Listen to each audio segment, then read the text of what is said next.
नमस्कार दोस्तों, सोशियोलॉजी पाठशाला यूट्यूब चैनल पे आप सभी का स्वागत है। दोस्तों, इस यूट्यूब चैनल पे हम आप लोगों को समाजशास्त्र विषय वस्तु को पढ़ाते हैं। साथ साथ समाजशास्त्र से विभिन्न प्रकार के ऑब्जेक्टिव टाइप के क्वेश्चन भी जो भी पेपरों में पूछे जाते हैं उसको सॉल्व कराते हैं। तो UGC, net, JRF, GDC, GIC और भी जो झारखंड एमपी सेट का एग्जाम होने वाला है, बिहार टीआरई 4 के एग्जाम होने वाले हैं, सभी को ध्यान में रखते हुए, क्योंकि सब्जेक्ट सोशियोलॉजी सब्जेक्ट के जो मुख्य कोर बिंदु हैं उससे ही प्रश्न पूछे जाते हैं। उन्हीं प्रश्नों के ऑब्जेक्टिव टाइप के क्वेश्चनों को हम सॉल्व कराते हैं। तो अब तक इसमें मैंने कई वीडियो, कम से कम 90 वीडियो के आसपास होगा दोस्तों, इसमें मैंने अपलोड कर दिया है। हालांकि ये जो स्पेशल सीरीज मैंने प्रारंभ की है ये नेट, जेआरएफ, जीडीसी, जीआईसी के लिए ये 14वां वीडियो है, जबकि ऑब्जेक्टिव टाइप के क्वेश्चन की बात करेंगे तो कई वीडियो मैंने इस यूट्यूब चैनल पे अपलोड कर दिए हैं, तो आप लोग देख सकते हैं। ये जो आज का ये वीडियो है एकदम समाजशास्त्र के नए प्रश्नों पे आधारित है, तो नए प्रश्न देखने को मिलेंगे दोस्तों। मैं आशा करता हूं कि आप लोग वीडियो पे लास्ट तक बने रहेंगे। यदि आप लोगों को वीडियो अच्छी लगे तो लाइक करें, चैनल पे पहली बार आए हो तो सब्सक्राइब जरूर करें। आइए देखते हैं, आज का पहला प्रश्न है हमारा, आमूल परिवर्तनकारी समाजशास्त्र निम्नलिखित में से किस समाजशास्त्री विचार प्रणाली का समर्थन करता है? यानी कि पूरी तरीके से परिवर्तन की बात किस विचारधारा में कही गई है? परिवर्तन की बात हो रही है। देखिए, प्रकारवादी जो है परिवर्तन की बात नहीं करते हैं, प्रकारवादी व्यवस्था जैसी चल रही है उसी की बात करते हैं। प्रत्यक्षवादी जो है विज्ञान की बात करते हैं, ये व्यवस्था में बदलाव की बात नहीं करते हैं। प्रतीकात्मक अंतःक्रियावाद तो यह क्रिया के संदर्भ में है कि व्यक्ति किस प्रकार से एक दूसरे के पास प्रतीकों के माध्यम से अंतः क्रिया करते हैं, यह भी परिवर्तन के बारे में बात नहीं कर रहा है। परिवर्तन में सिर्फ एक ही विचारधारा बात करती है, वह है मार्क्सवादी विचारधारा। तो ध्यान रखिएगा दोस्तों, मार्क्सवादी विचारधारा ये कहती है कि आर्थिक व्यवस्था के बदलने मात्र से ही समाज की संपूर्ण व्यवस्था, यहाँ पे आमूल परिवर्तन लिखा है, यानी कि संपूर्ण व्यवस्था में परिवर्तन की बात कौन करता है? तो मार्क्सवादी विचारधारा कहती है कि जब अर्थव्यवस्था बदलती है तो संपूर्ण समाज बदल जाता है। जैसा कि कार्ल मार्क्स ने बताया है कि आदिम समाज से आदिम समाज से सामंतवादी या कृषक समाज, उससे होते हुए हम पूंजीवादी समाज तक पहुंचे हैं, और अगली व्यवस्था साम्यवादी समाज कैसे आएगी? तो यह अर्थव्यवस्था में परिवर्तन के फलस्वरूप आएगी। इसके बारे में डिटेल वीडियो मैंने मार्क्सवादी विचारधारा परिवर्तन के संदर्भ में बना रखा है, तो आप लोग उसको देख सकते हैं। तो आमूल परिवर्तनकारी समाजशास्त्री विचारधारा मानती है कि संपूर्ण समाज में एक व्यवस्था के बदलने से संपूर्ण व्यवस्था बदल जाएगी, ऐसा जो है मार्क्सवादी विचारधारा कहती है। तो ए ऑप्शन क्या हो जाएगा? सही हो जाएगा। अगले प्रश्न पे आते हैं। ध्यान रखिएगा दोस्तों, इस प्रैक्टिस सेट में ज्यादातर मैच द कॉलम के प्रश्न रखे हुए हैं, क्योंकि मैच द कॉलम वाले प्रश्नों में होता क्या है, इसमें तो लगभग कभी कभी छोटे प्रश्नों में एक एक करके पूछ लिए जाते हैं, तो 4 प्रश्न ऐसे क्लियर हो जाएंगे आप लोगों को। इस तरीके से इसको डिजाइन किया गया है। तो मिथ्या चेतना या मिथ्या अंतः चेतना की बात जो है कार्ल मार्क्स करते हैं। तो ए का दो की बात करेंगे, सिर्फ एक जगह पे है। दूसरी चीज कहेंगे, जादू की बात जो है मेलिनोव्स्की करते हैं। तो बी का 1 ये है।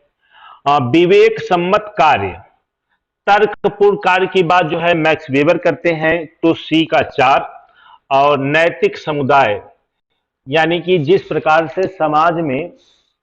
समाज का विभाजन जो है दुर्खिम महोदय ने किया है, तो समाज के विभाजन के संदर्भ में उन्होंने नैतिक समुदाय का उल्लेख किया है। सरल समाज और जटिल समाज की बात ये करते हैं, उसमें इन्होंने नैतिक समुदाय का उल्लेख किया हुआ है। तो इस प्रकार से मैच द कॉलम में देखेंगे 2, 1, 4, 3 ऑप्शन सही होगा।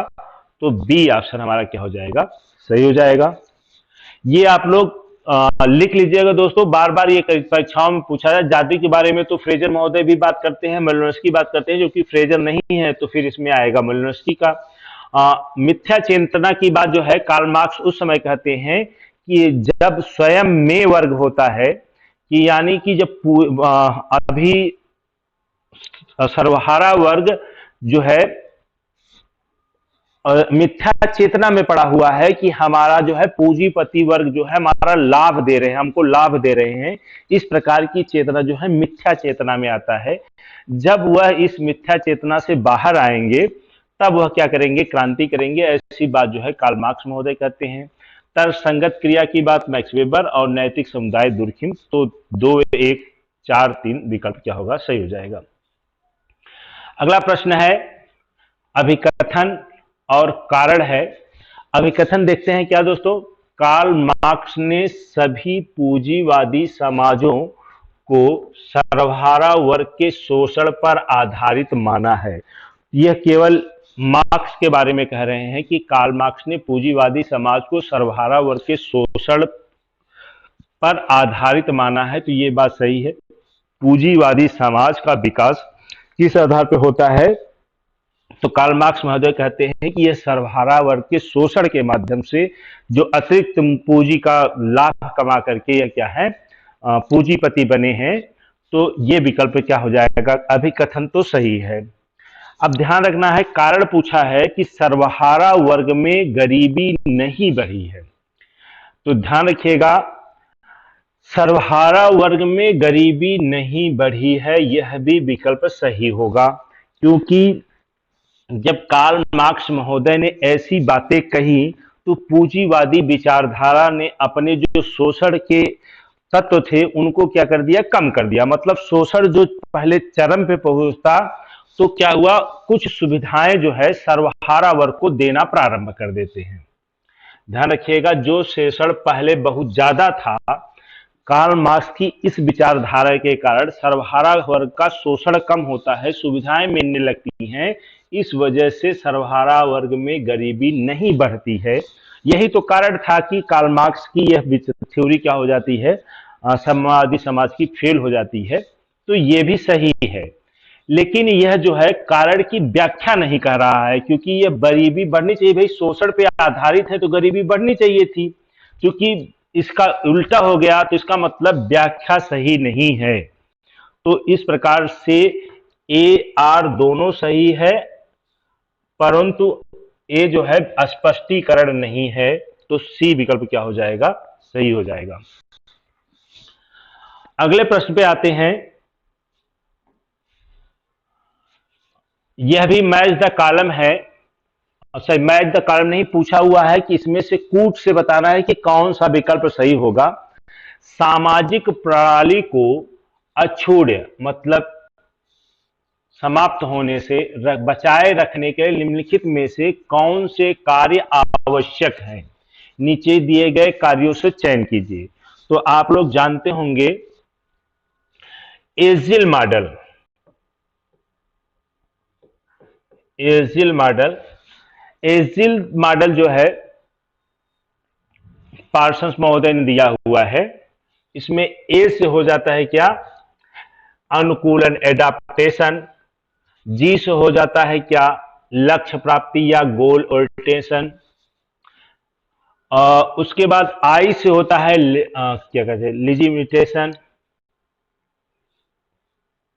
ये इंटीग्रेशन एकीकरण होगा। और यल की बात करेंगे तो ये होता है लिटेंसी।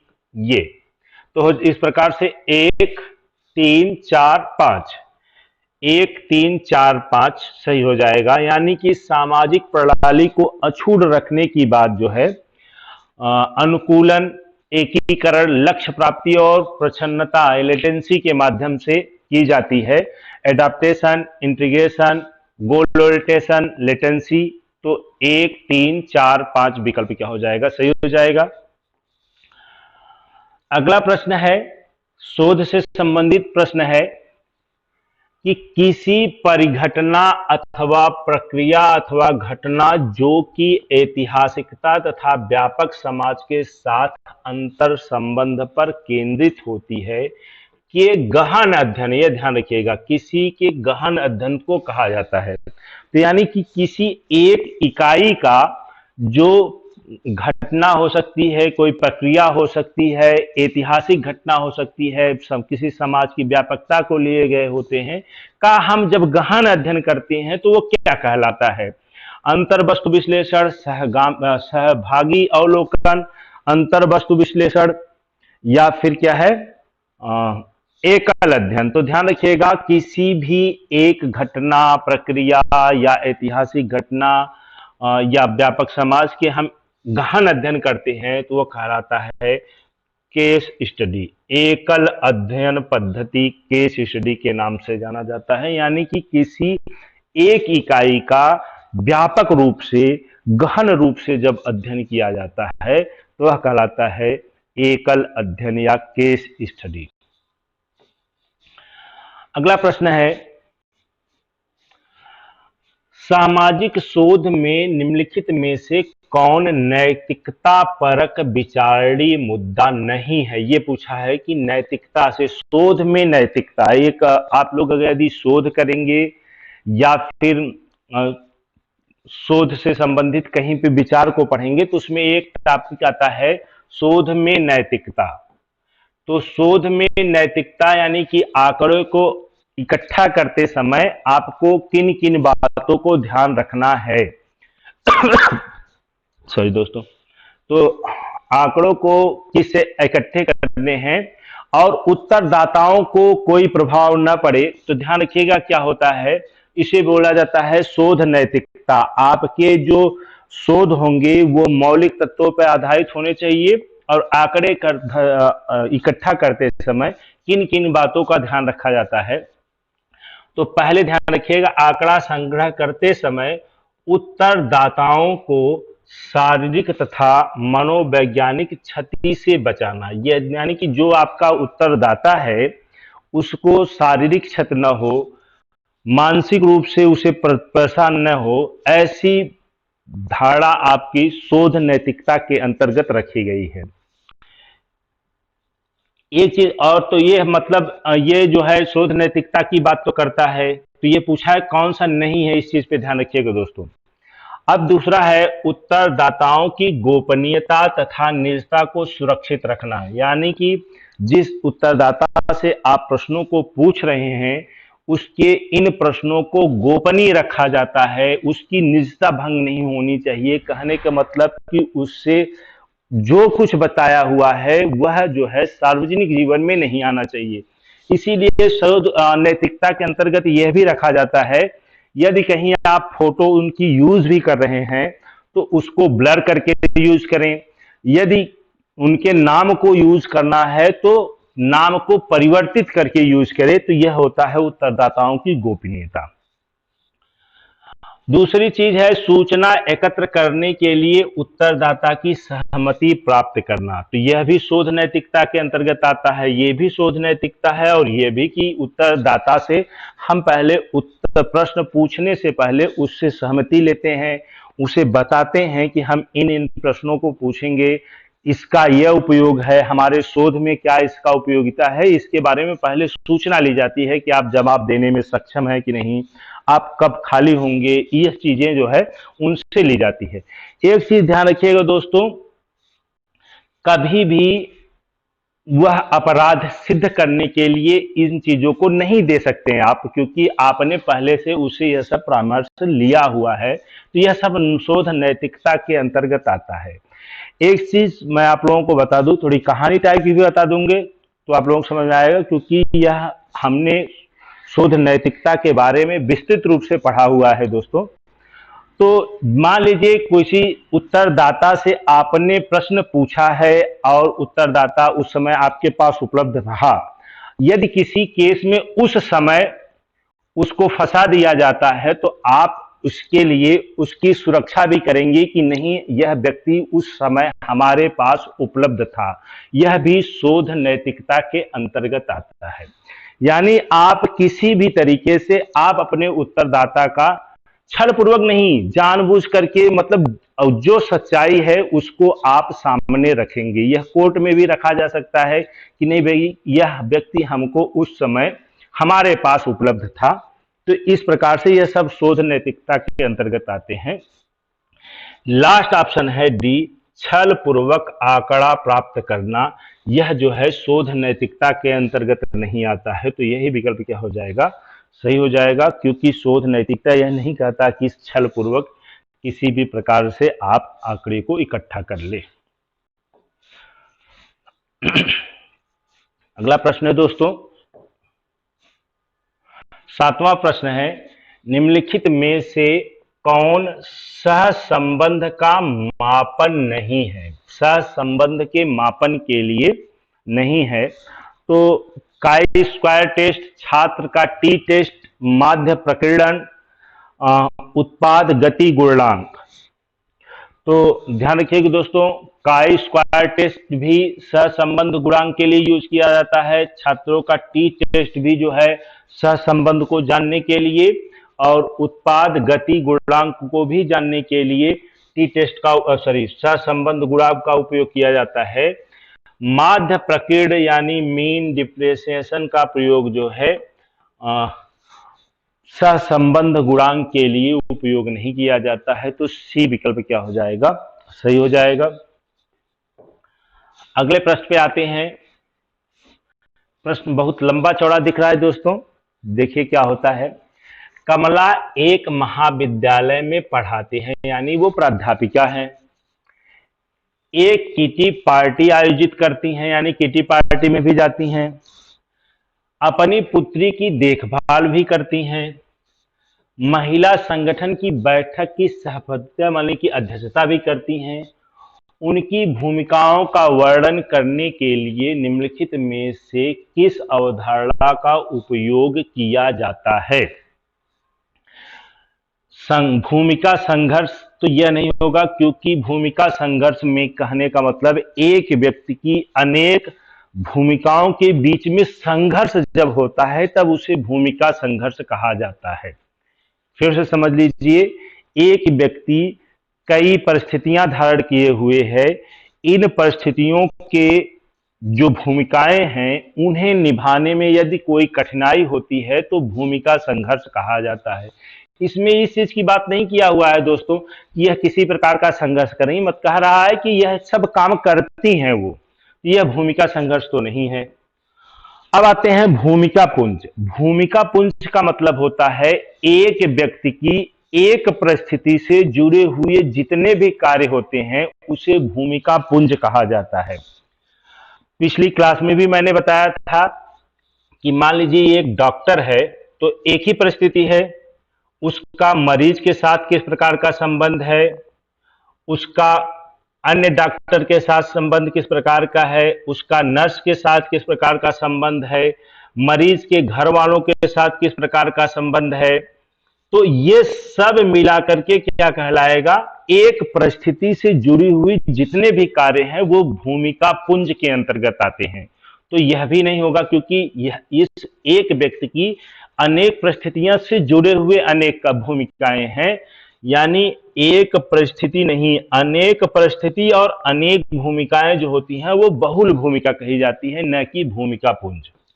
फिर से एक बार समझ लीजिए, जब एक व्यक्ति की एक परिस्थिति से जुड़ी हुई जितनी भी भूमिकाएं होती हैं वह सब भूमिका पुंज कही जाती हैं। एक व्यक्ति की अनेक परिस्थितियों से जुड़े हुए भूमिकाओं को बहुल भूमिका कहा जाता है। एक परिस्थिति से कई भूमिकाएं जुड़ी हुई हैं तो फिर यह भूमिका पुंज। अनेक परिस्थितियां हैं और सबके कुछ न कुछ कार्य हैं, इस भूमिकाओं को कहा जाएगा बहुल भूमिका। परिस्थिति एक है, कार्य अनेक हैं तो भूमिका पुंज। परिस्थितियां भी अनेक हैं, कार्य भी अनेक हैं तो वह कहलाएगा बहुल भूमिका। आशा करता हूं कि आप लोगों को समझ में आ गया होगा दोस्तों। यदि समझ में ना आया हो तो फिर कमेंट बॉक्स में लिखिएगा, तो मैं एक इस पे शॉर्ट वीडियो आप लोगों को प्रोवाइड कर दूंगा। आइए अगले प्रश्न पे देखते हैं। मैच द कॉलम है, तो आप लोगों ने पढ़ा होगा सामाजिकीकरण के संदर्भ में, जब संदर्भ समूह की अवधारणा पढ़ा रहे थे आप लोगों को, अगर याद आप लोगों ने ना पढ़ा हो तो देख लीजिएगा। संदर्भ समूह की अवधारणा पे डिटेल वीडियो मैंने बना रखा है। उसमें बताया था कि प्रत्याशित सामाजिकरण की बात कौन करता है संदर्भ समूह में, मर्टन महोदय करते हैं। यह इसका मतलब होता है कि जिस समूह के हम सदस्य नहीं हैं, वह समूह हमको अच्छा लगता है, हम उस समूह के बनना चाह रहे हैं कि यह समूह हमको अच्छा लग रहा है, हम भी इस तरीके से बन जाएं और हम उसकी तरह बनने का प्रयत्न करने लगते हैं, तो उसे कहा जाता है प्रत्याशित सामाजिकरण। इसकी बात जो है आर के मर्टन महोदय करते हैं। 3 प्रकार की संस्कृतियों की गतिशीलता की बात जो है पेट्रिम सोरोकिन महोदय करते हैं, जो आप लोगों को इसके बारे में भी मैंने बना रखा है वीडियो, डिटेल वीडियो सर आप लोगों के यूट्यूब इसी चैनल पे मिलेगा। सामाजिक परिवर्तन का सिद्धांत है, उसमें चक्रीय सिद्धांत के अंतर्गत मैंने सोरोकिन को भी बताया है। इसमें अवशिष्ट की बात जो है बेलफिट पेरोटो महोदय करते हैं। लघु समुदाय की अवधारणा जो है रेडक्लिफ ब्राउन महोदय जो है चानकोम गांव का अध्ययन करते हैं, मैक्सिको के चानकोंग गांव का अध्ययन करते हैं और लघु समुदाय की अवधारणा देते हैं। तो यह हो जाएगा रेडफील्ड महोदय। तो एक का एक बी ए मतलब 1 2 3 4 1 2 3 4 डी ऑप्शन में है, तो डी विकल्प क्या हो जाएगा, सही हो जाएगा। आप लोग एक क्वेश्चन मैं पूछ रहा हूं आपसे, आप लोग जवाब दीजिएगा। मैंने कई बार पढ़ा रखा है इसको कि इस लघु समुदाय जो रेडफील्ड महोदय ने दिया हुआ है, इसका जो है भारतीय समुदाय में परीक्षण कौन किया था, पहली बार परीक्षण जो है लघु समुदाय का किसने किया हुआ है, तो आप लोग इसको कमेंट बॉक्स में लिख दीजिएगा। मैंने कई बार बताया है दोस्तों, फिर मैं आप लोगों को कमेंट बॉक्स में इसका जवाब भी दे दूंगा। वर्ट रेशनल एक अवधारणा है, ये जर्मन शब्द है। वर्ट रेशनल की अवधारणा किससे संबंधित, यानी वर्ट रेशनल की अवधारणा किसने दिया हुआ है, M Weber, Sorokin, Parson, Habermas. तो वर्ट रेशनल आप लोगों ने पढ़ा होगा दोस्तों, ये एक जर्मन शब्द है, जर्मन विचारक मैक्स वेबर महोदय द्वारा वर्स्टेहन पद्धति के संदर्भ में इसकी बात करते हैं। वर्ट रेशनल की बात जो है वर्स्टेहन पद्धति के संदर्भ में करते हैं, तो ए विकल्प क्या हो जाएगा, सही हो जाएगा। अगले प्रश्न पे आते हैं। 11वां प्रश्न है, निम्नलिखित में से कौन सा युग्म सुमेलित नहीं है, ये पूछ रहा है। यानी कि सभी इसमें से 4 में से 3 सुमेलित हैं, एक सुमेलित नहीं है, ये पूछा हुआ है। तो सामाजिक उद्विकास की अवधारणा जो है स्पेंसर महोदय ने दिया था। जैसे जीवों का उद्विकास होता है, ऐसा डार्विन महोदय ने कहा, उसी प्रकार से सामाजिक उद्विकास की बात हर्बर्ट स्पेंसर महोदय ने कहा है। इसका भी डिटेल वीडियो मैंने बना रखा हुआ है सामाजिक परिवर्तन वाले टॉपिक पे, इस पे आप देख सकते हैं। व्याख्यात्मक बोध जैसा वर्स्टेहन, अभी देखिए दोस्तों यहाँ से पहले प्रश्न आया था वर्स्टेहन की बात कौन करता है, तो वर्स्टेहन पद्धति जो है मैक्स वेबर महोदय कहते हैं। किरायाजीवी रेंटियर क्लास की अवधारणा किसकी है, तो यह जो है विल्फ्रेड पेरोटो महोदय की है। तो 3 विकल्प तो सही है, स्पेंसर भी सही है, मैक्स वेबर सही है, विल्फ्रेड पेरोटो भी सही है, तो इसका मतलब चौथा विकल्प ऑलरेडी गलत हो जाएगा, क्योंकि गलत ही पूछा हुआ है दोस्तों यहाँ पे। तो यही विकल्प क्या होगा, सही होगा, पावन अपावन, जिसे सीक्रेट और प्रोफेन। इस चीज पे ध्यान रखिएगा दोस्तों, मैंने कई बार आप लोगों का ऑब्जेक्टिव टाइप की क्वेश्चन सॉल्व कराते समय इस चीज को बताया है कि सीक्रेट और प्रोफेन की बात कौन करता है, तो दुर्खिम महोदय करते हैं। तो आप लोग इसको नोट कर लीजिएगा, सीक्रेट और प्रोफेन आएगा। अभी प्योर अनप्योर की बात भी आगे आएगी दोस्तों। दोनों का इंग्लिश पावन पवित्र अपवित्र लिख के ही आता है, लेकिन इंग्लिश वर्जन अलग अलग हो जाता है। सीक्रेट और प्रोफेन आए तो दुर्खिम महोदय हैं, काम्ट महोदय ने जो है सीक्रेट और प्रोफेन की बात नहीं किया हुआ है। तो इस प्रकार से डी विकल्प क्या हो जाएगा, सही हो जाएगा। अगले प्रश्न पे आते हैं। सामाजिक परिवर्तन के निम्नलिखित विश्लेषकों में से किसने किराया जीवी, ध्यान रखिएगा किराया जीवी पिछले वाले भी प्रश्न में भी आया था दोस्तों। यहाँ देखिए किराया जीवी, यहाँ पे रेंटियर क्लास, तो ये जान लीजिएगा ये किराया जीवी का मतलब क्या होता है, रेंटियर क्लास। और सट्टेबाज, तो ये नोट कर लीजिए आप लोग, सट्टेबाज की का प्रयोग किसने किया है, विकल्प में Thorstein Veblen, Karl Marx, Vilfredo Pareto, AJ Toynbee जो है। तो किराया जीवी यानी रेंटियर क्लास और सट्टेबाज दोनों शब्द का प्रयोग जो है विल्फ्रेड पेरेटो महोदय ने किया है। विल्फ्रेड पेरेटो महोदय ने चक्रीय सिद्धांत की अवधारणा देते हैं। ये अभिजन वर्ग के परिभ्रमण का सिद्धांत इनके है, महत्वपूर्ण ये है अभिजन वर्ग के परिभ्रमण,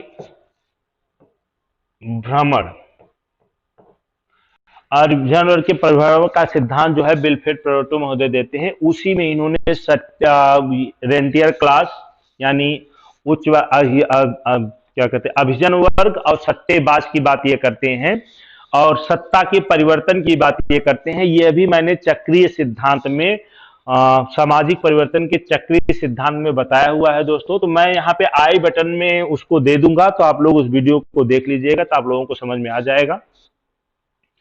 अगले प्रश्न पे आते हैं दोस्तों। अभी तक आप लोगों ने वीडियो को लाइक न किया हो तो लाइक कर दे, चैनल पे पहली बार आए हो तो सब्सक्राइब जरूर करें।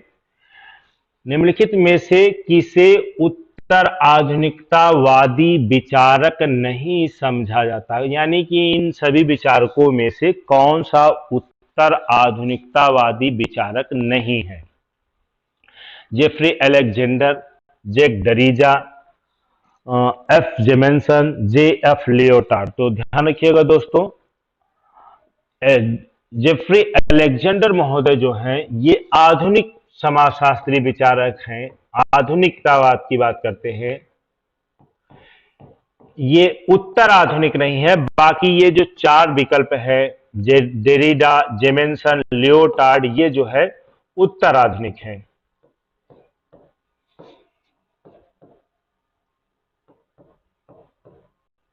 ये उत्तर आधुनिक में आते हैं, बाकी ऊपर है जेफ्री अलेक्जेंडर जो है ये आधुनिक समाजशास्त्री कहे जाते हैं। अगले प्रश्न पे आते हैं। फिर यही मैच द कॉलम है दोस्तों, सूची 1 को सूची 2 के साथ सुमेलित करना है। तो द पोस्ट मॉडर्न कंडीशन, तो आप लोग जानते होंगे कि यह लियोटार्ड की बुक है। दूसरा बात करेंगे राइटिंग एंड डिफरेंस जो है ये जैक डेरिडा की पुस्तक है। नई पुस्तकें हैं दोस्तों, तो अगर आप लोग ना पढ़े हो तो आप लोग इसको जरूर लगा लीजिएगा।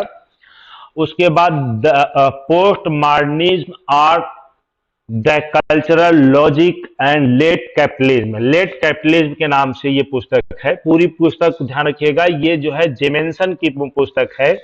और archaeology of knowledge and the discourse on language की बात, डिस्कोर्स ऑफ लैंग्वेज की बात कौन करता है, एम फुकाल्ट महोदय करते हैं। यानी यहाँ पे हो जाएगा 2 1 4 3, 2 1 4 3 जो है सी विकल्प में है, तो सी विकल्प क्या हो जाएगा, सही हो जाएगा। अगले प्रश्न पे आते हैं। फिर मैच द कॉलम है दोस्तों, यह क्वेश्चन समाज शास्त्र में पूछा हुआ है। देखने में लगेगा कि यह पर्यावरण से समाजशास्त्र का पर्यावरण वाले टॉपिक में आता है। तो आप लोग इतना जान लीजिएगा, सरदार सरोवर जो है यह गुजरात में है, जहां पे लिबर्टी ऑफ सरदार जी की यूनिटी ऑफ क्या कहते हैं दोस्तों, जो सरदार पटेल जी की जो मूर्ति लगी हुई है, स्टैच्यू ऑफ यूनिटी जो है इसी सरदार सरोवर बांध के पास में है। तो ए का 3 हो जाएगा। और टिहरी बांध की बात करेंगे तो टिहरी बांध जो है ये कहाँ है, उत्तराखंड में है। टिहरी गांव नाम से था, वहीं पे एक बांध बना हुआ है। और ये बात करेंगे कोयल कैरो की बात करेंगे दोस्तों, तो ये जो है कोयल कैरो जो है झारखंड में एक ये बांध है। और मुचकुंड बांध जो है ये उड़ीसा का बांध है। तो इस प्रकार से 3 4 1 2, 3 4 1 2 जो है ए विकल्प में है, तो ए विकल्प क्या हो जाएगा, सही हो जाएगा। तो आप लोग ध्यान रखिएगा, ये पर्यावरण से संबंधित क्वेश्चन है। बांध को इसमें पूछा है कि कौन से बांध कहां पे स्थापित हैं। फिर मैच द कॉलम पुस्तकें हैं, उसके सामने लेखक हैं the coming of post industrial society. The coming post industrial society पुस्तक किसकी है?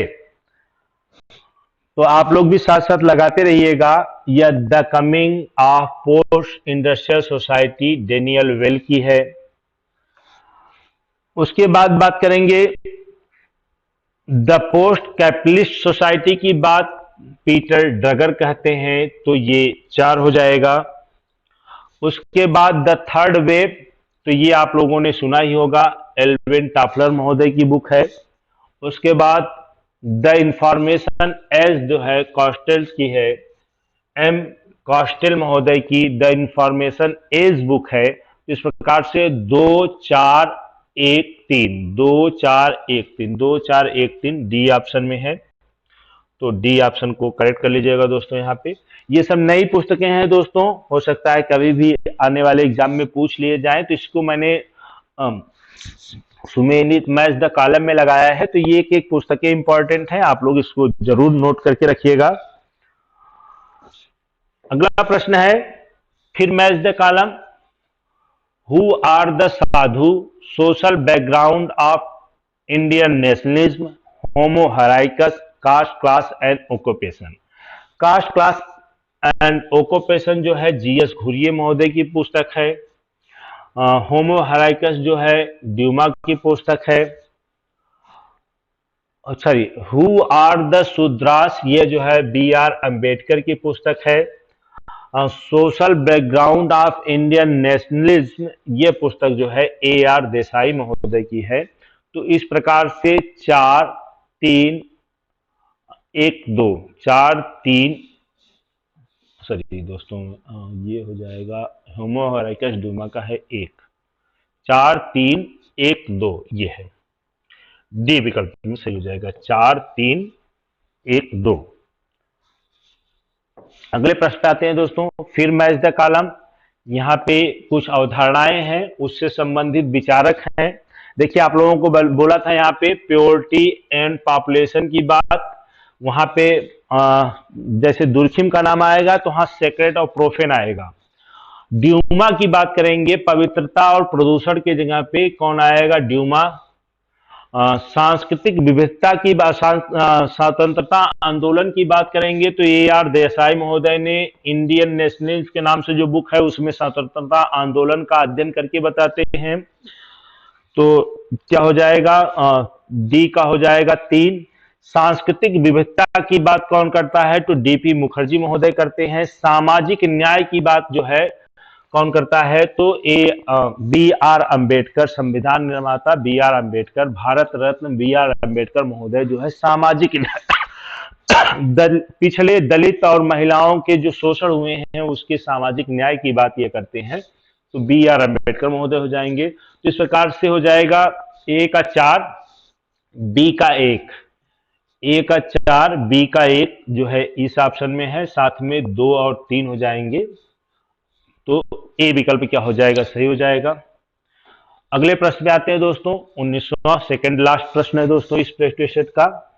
ये कह रहे हैं कि स्नातक धीरे धीरे यह अपेक्षा करेंगी कि उनके संपूर्ण व्यावसायिक जीवन में आवश्यक ज्ञान और कौशलों का अर्जन, अधिगम और उपयोग के लिए 3 स्तरीय शिक्षा संस्थाएं हों। तो यह बात तो सही है कि यह जो स्नातक यानी कि जो बैचलर डिग्री लेंगे वह यह अपेक्षा करेंगे कि व्यावसायिक जीवन में आवश्यक ज्ञान कौशल अर्जन के लिए 3 स्तरीय शिक्षा संस्थाएं हैं, जैसे कि वो जिस प्रकार की शिक्षा लें तो उनको क्या मिले, रोजगार के अवसर उपलब्ध हों। ये बात तो सही है।